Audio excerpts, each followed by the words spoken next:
বাবি চল খেতে আয়। ও মা, বলছি একটু প্রজেক্টটা আটকে গেছে, একটা কাজ করে আমি পারমিতাকে একটু ফোন করে জেনে আসছি।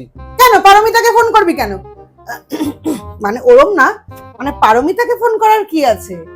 তোদের ক্লাসে তো অনেকেই আছে, শুভজিৎ আছে, নিলয় আছে, ওদের ফোন করে নে না, তাহলেও তো হয়। হ্যাঁ মা, আছে শুভজিৎ নিলয়, কিন্তু পারমিতা একদম ঠিকঠাক ইনফরমেশন দিতে পারবে। সেই ইনফরমেশন ওরাও পারবে, একবার ফোন করেই দেখ না। পারমিতা এখন হয়তো রাত হয়েছে, ঘুমিয়ে পড়েছে। মা খেতে দাও তো। আচ্ছা ভাবি, তোরা স্কুলে কিরম ভাবে বসিস? ছেলের পাশে ছেলে বসিস নাকি ছেলে মেয়ে মিশিয়ে মিশিয়ে বসিস? মা, ছেলের পাশে ছেলেও বসে, ছেলের পাশে মেয়েও বসে, যেরকম আমার পাশে স্মিতা বসে। হ্যাঁ, তোর পাশে মেয়ে বসে? মানে তোর পাশে মেয়ে বসে? ও, এই গরমের মধ্যে? ওরা তো মেয়ে, ওরা বোন হয়। আন্টিকে বলবি সিটটা চেঞ্জ করে দিতে, ওদের আলাদা বসাতে বলবি। আমার তো ক্লাসে এসি আছে। যতই এসি থাকুক, মেয়েদের কমফোর্টেবল রাখার দায়িত্ব আমাদের সবার। আন্টিকে বলবি তোর সিটটা চেঞ্জ করে দিতে। মা, আমি বললে ম্যাম শুনবে না গো। তাহলে একটা তোর অন্য বন্ধুর সঙ্গে নিজে নিজেই চেঞ্জ করে নিস। মা বলছি, এবার আমার বার্থডে সেলিব্রেট হবে তো? হ্যাঁ হ্যাঁ হবে, প্রতিবারই তো হয়।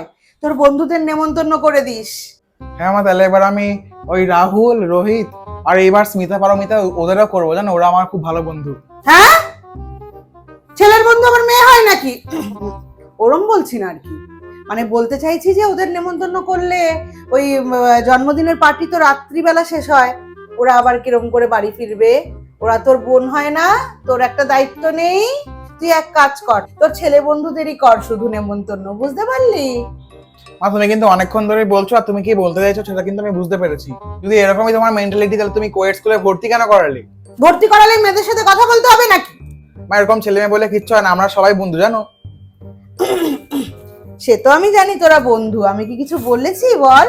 আমার মনে ওইসব নেই, ছেলে মেয়ে বন্ধু বান্ধবী ওইসব নেই। আমি বলতে চাইছি ওরা তো মেয়ে, ওদের ফিরতে রাত হলে প্রবলেম হবে। আর ওই প্রজেক্টের সময়ও তো তুই সেই কোন রাতে ওকে ফোন করতে যাচ্ছিলি, ওই জন্য আমি বলছি। আমার এসব কিছু মানসিকতা ওই রকম না, বুঝতে পারছিস? আমি কিন্তু ওই ভেবে বলতে চাইছি না। তুই আসলে বুঝতে ভুল করছিস আর কি আমাকে। ঠিক আছে মা, তাহলে আমি তোমাকে বুঝতে ভুল করেছিলাম তো, ঠিক আছে তাহলে আমি ওদের ইনভাইট করে দিচ্ছি।